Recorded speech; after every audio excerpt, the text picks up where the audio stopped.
ஒரு காட்டுல நெறைய எலிகள் வாழ்ந்திருக்கு. அதே இடத்துல கண்டிப்பா அதுக்குன்னு ஒரு ஆபத்தான ஒரு விஷயம் இருக்க தானே செய்யும். எந்த இடத்துல யார் வாழ்ந்தாலும்.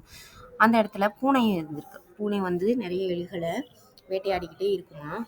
பார்த்தீங்கன்னா, அதுக்கு என்ன ஆயிடுச்சுன்னா, கொஞ்சம் வயசானதுக்கப்புறம் என்ன யோசிச்சுன்னு பார்த்தீங்கன்னா, நம்ம வந்து ஒரு சின்ன ஒரு பிளான் போட்டு, எலிகள வந்து நம்மகிட்ட வர வைக்கலாம் அப்படின்னு சொல்லிட்டு, இது என்ன பண்ணுச்சாம், எந்த எலியுமே சாப்பிடலையாம். 2 நாளா தியானம் பண்ற மாரி உட்காந்தே இருந்திருக்கு. அப்ப இந்த எலிகளின் கூட்டத்துல தலைவர் இருப்பார் இல்லையா? அவங்க போயிட்டு கேட்டிருக்காங்க. என்ன நீங்க யாரையுமே சாப்பிடல 2 நாளா என்னமோ தியானம் மாரி உட்காந்துட்டு இருக்கீங்களே! என்ன பண்றீங்க?" அப்படின்னு. "இல்ல, நான் உங்க எல்லாரையும் சாப்பிட்டு சாப்பிட்டு ரொம்பவே பாவம் பண்ணிட்டேன். இனிமே எலிகள சாப்பிடக்கூடாதுன்னு நான் முடிவு பண்ணிட்டேன். அதனால இனிமே எந்த எலிகளையும் சாப்பிட வேணாம். இப்படியே தியானத்திலேயே இருக்கலாம். புல்லுகளையும், கேரட்டு அந்த மாரி காய்கறிகளையும் சாப்பிட்டு நான் வாழப் போறேன் அப்படின்னு சொல்லிச்சாம். உடனே எலிகளுக்கோ ஒரே சந்தோஷம். இனிமே நம்மளுக்கு எந்த ஆபத்தும் இல்லடா.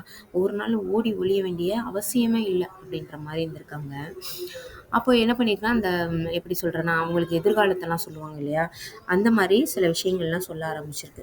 அப்ப என்ன பண்ணியிருக்குன்னா, உங்களுக்கு ஒரு மிகப்பெரிய ஆபத்து வரப்போது. நான் உங்கள சாப்பிட வேணாம்னு நெனச்சாலும், வடக்கு திசையிலருந்து ஒரு பெரிய பூனை ஒண்ணு இந்த இடத்துக்கு வரப்போது. உங்க எல்லாரையும் சாப்பிட போது அப்படின்னு சொன்னுச்சாம்.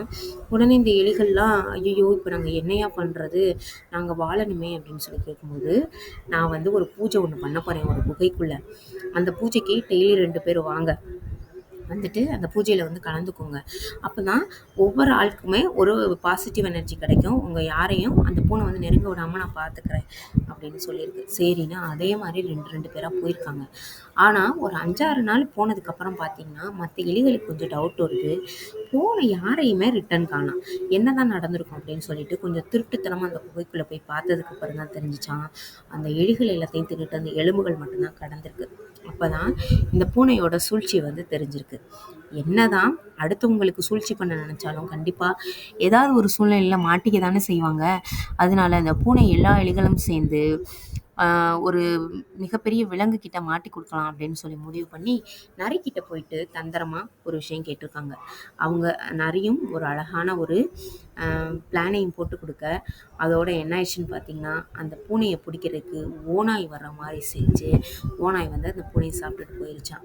பார்த்தீங்களா? அடுத்தவங்களுக்கு தீங்கு செய்யணும்னு நெனச்சோம்னா, கண்டிப்பா நம்மளுக்கு ஏதாவது ஒரு விஷயத்துல தீங்கு வரதானே செய்யும்.